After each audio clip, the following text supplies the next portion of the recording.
right, welcome back into the Bettor half hour over undercard. Time to get down with across the street. We got Teofino Lopez dancing against Sandor Martin for an eliminator bout. I want to take a look at the tail of the tape here.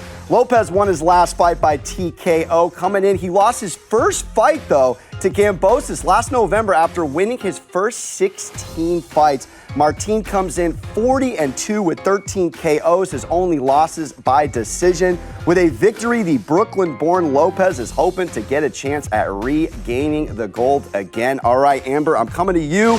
Lopez only one loss, and it was a split decision by Kambosos. So from Lopez's camp, what does he need to do to get the W here? You know, it's very interesting. We saw the first face-off between the two guys, and there's a lot of tension, of course. And the first thing Martin did was tap his head and said, "Are you nervous?" right in his face. And that is what everybody is wondering. Is Teofino Lopez 100%? As we know, after that George Kambosos fight, we found out he had personal issues, he wasn't mentally solid, and he actually fought with air in his lungs, which was actually very dangerous. So then you lose that fight against Kambosos, you lose your O, and now you have to rebuild. The question is he 100%? Because that's really all he needs. He is the more experienced fighter. He has a better resume.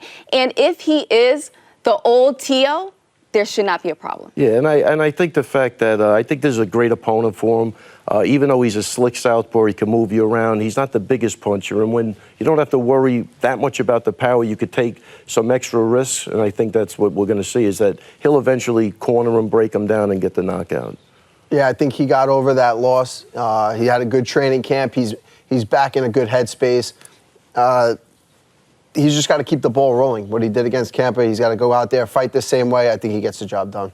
Al, going back to you, Martin, very high IQ boxer. When someone's never been knocked out, from Lopez's perspective, how do you dance the full fight going against a guy who's very tactical like this? Yeah, he can't search for the knockout like he did, I think, against Kambosos. He went out there and he was right hand happy. I think the pre-fight injuries and stuff kind of played a huge factor in that.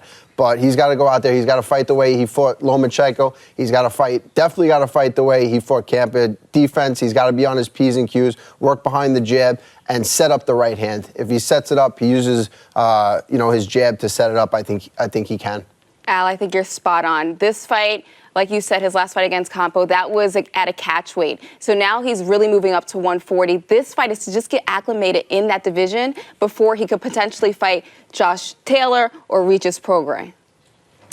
Ray, I want to go to you. So Lopez goes up in weight here from 135 to 140. Just from his camp, the challenges with that, and then how can you take advantage of that if you're Martin?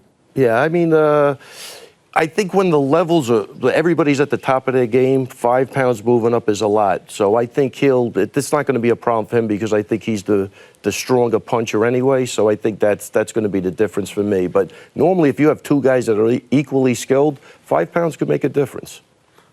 Yeah, Al, when you're going. Yeah, I think Martin's more of a technician. You'll see him, if he wins this fight, it will be a decision.